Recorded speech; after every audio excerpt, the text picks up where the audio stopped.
What's up, guys? Today we're going to be fixing my gasket that won't stay shut.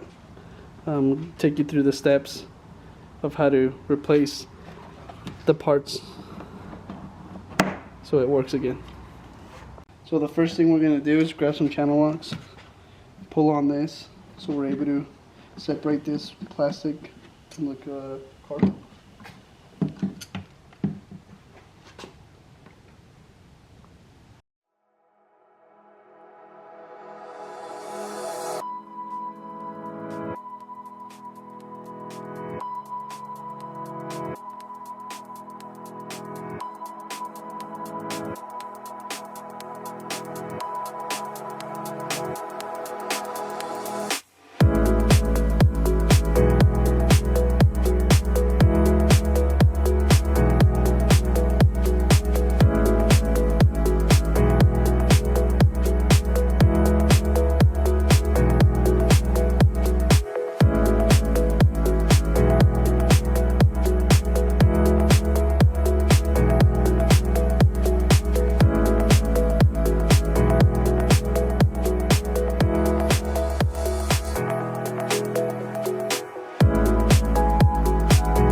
So you guys saw in the video, I pulled on this with some channel locks so I wouldn't have to make any holes into these little indents that there's here, so I don't mess up the seal, original seal. As you guys saw, I pulled on it, used my tools to pry it open.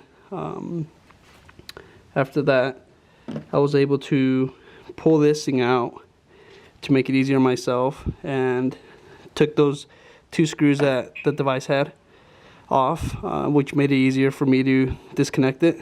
After that, disconnected it, used the same emergency pull so you don't have to reroute it, just use the same one.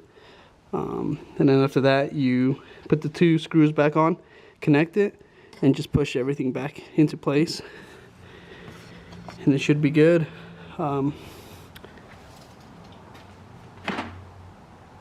So you guys saw before it wouldn't close, but now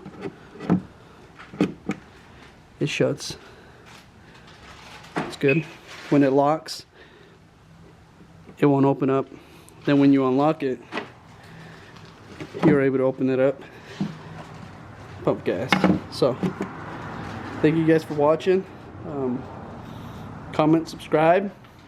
Hopefully you guys like this video. Thank you.